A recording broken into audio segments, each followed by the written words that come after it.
Los trabajadores asiáticos son una parte clave de la fuerza laboral mundial. ¿Por qué?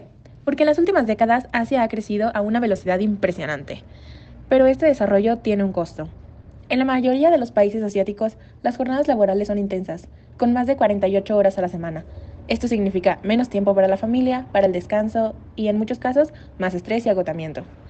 Además, el 88% de la población en Asia tiene un trabajo informal, por lo tanto hay poca regulación laboral, salarios inestables y beneficios limitados. Sí, en algunos países los salarios pueden superar los $4,000 al mes, pero ¿de qué sirve el dinero si no tienes tiempo para disfrutarlo? Por ejemplo, en China, la presión por la productividad ha llevado a las universidades a expandir inscripciones y exigir más investigación. Esto se traduce en más trabajo y menos descanso para académicos y estudiantes. En los países más desarrollados de Asia, las vacaciones empiezan en 10 días al año y pueden aumentar hasta 20 días con antigüedad, pero en muchos lugares estas políticas aún son insuficientes. Por ejemplo, la situación en los países de la ASEAN, como Camboya, Filipinas, Indonesia, es aún más crítica. Hay explotación laboral, desempleo y salarios indignos. El desarrollo de Asia es innegable, pero aún queda un largo camino para mejorar la calidad de vida de sus trabajadores. Los principales países representantes de la cultura anglosajona son Estados Unidos, Australia, Canadá y Reino Unido. Los países anglosajones tienen similitudes en su cultura laboral, pero también tienen diferencias.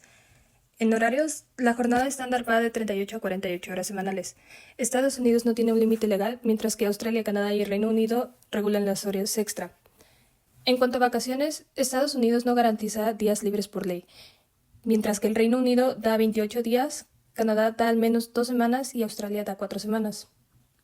Hablando de la maternidad y paternidad, en Estados Unidos no ofrece licencia a nivel federal, pero el Reino Unido, Canadá y Australia permiten entre 35 y 52 semanas con pago parcial.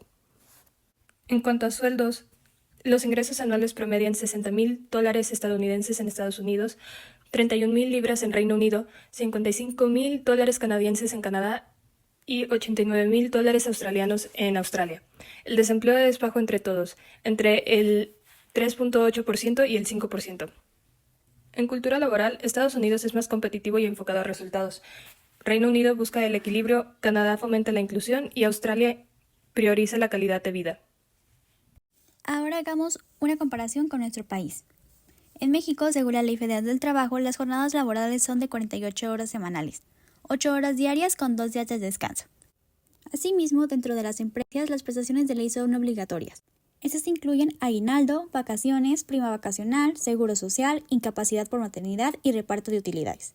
De igual manera, las empresas deben brindar prestaciones adicionales, por ejemplo, el seguro de vida, seguro de gastos médicos mayores, planes de pensiones privados y vales de despensa. El salario promedio en México es de 7,380 pesos al mes.